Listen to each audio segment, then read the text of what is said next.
The world thinks it knows Adolf Hitler, a dictator, a monster, a name that became a symbol of fear across generations. But history often presents him as something distant, almost unreal, a figure frozen in black and white footage, shouting from a podium, surrounded by flags and marching soldiers. What most people never see is the man before all of that. Because before he controlled millions, he couldn't even control his own life. Long before the war, before the speeches, before the power, there was a young man in Vienna. He had no real direction, no stable income, no clear future.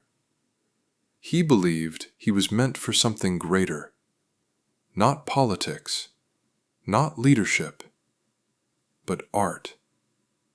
He applied to the Vienna Academy of Fine Arts, convinced that this was his path. And then came the rejection.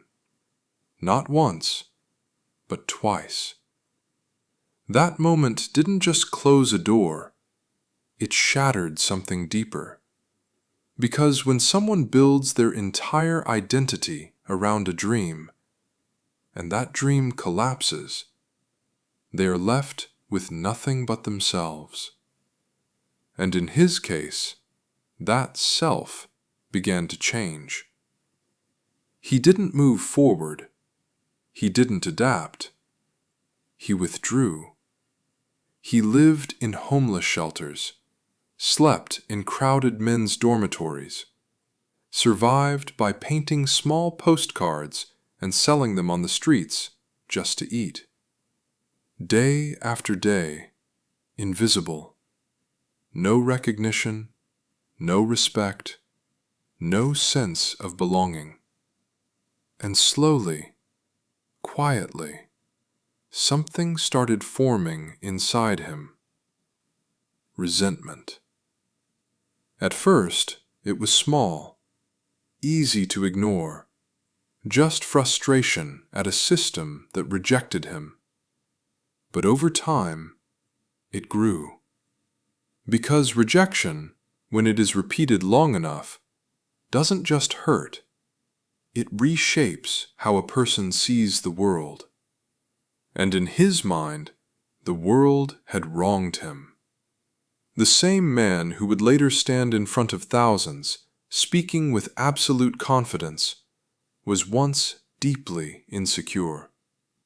He studied people closely, watched how crowds reacted, paid attention to what moved them, what made them listen, what made them believe.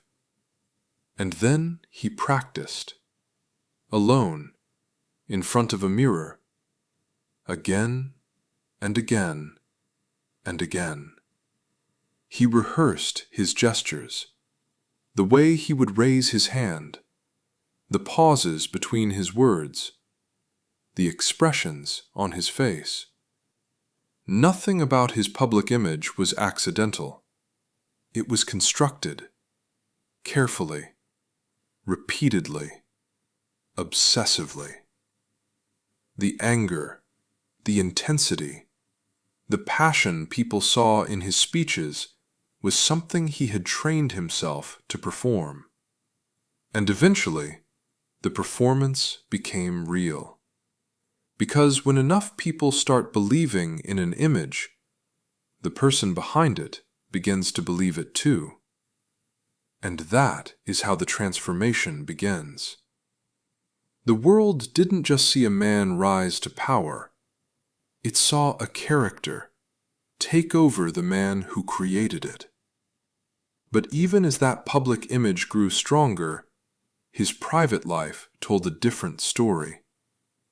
He presented himself as completely devoted to Germany, a man with no personal attachments, no distractions, no emotional ties.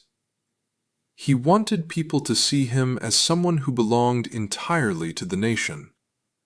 But behind that image, he was hiding something. For years, he maintained a secret relationship with a woman named Eva Braun. She was not part of his public life. She did not appear in his speeches. She was rarely acknowledged. She existed in the shadows. While the world saw a leader who claimed to be married only to his country, he was living a completely different reality behind closed doors. 14 years, hidden. And in the final moments of his life, when everything was collapsing, when defeat was unavoidable, when the image he built could no longer be sustained, he married her. Not in celebration, not in hope, but in the final hours before they both chose death. The man who demanded absolute loyalty from millions never fully revealed himself to them. And then there were the small, almost unsettling details of his daily life. Details that feel out of place when placed next to the scale of what he would later become. He showed deep affection for his dog, spent time with it, treated it with care. He ate simple meals, avoided meat in his later years, not out of compassion, but largely due to health concerns. At times, during meals, he would drift away completely, lost in his own thoughts, while others sat around him in silence, waiting. There were moments where he seemed distant, detached, almost disconnected from the room he was in. And that contrast is difficult to process. Because how can someone capable of ordinary, even gentle behavior, also be responsible for such extraordinary destruction? But that contradiction is exactly what makes his story so disturbing. He was not a constant storm. He had quiet moments, stillness, routine. And yet, behind those moments was a mind that was becoming more extreme, more rigid, more consumed by control. As the years went on, his physical condition began to decline. His hands trembled. His movements became slower. His posture weakened. The image of strength that the public saw began to fall apart behind the scenes. And to maintain that image, he depended heavily on medication, injections, treatments, substances designed to keep him functioning. The strong, unstoppable leader was being sustained artificially. And inside, the need for control only intensified. He could not tolerate opposition, could not accept failure, could not allow uncertainty. Because deep down, he had already experienced what it meant to be powerless, to be ignored, to be rejected, to be nothing. And everything he built after that was a reaction to that experience, a refusal to ever feel that way again. Some aspects of his life remain unclear. There are stories, claims, and rumors that continue to circulate.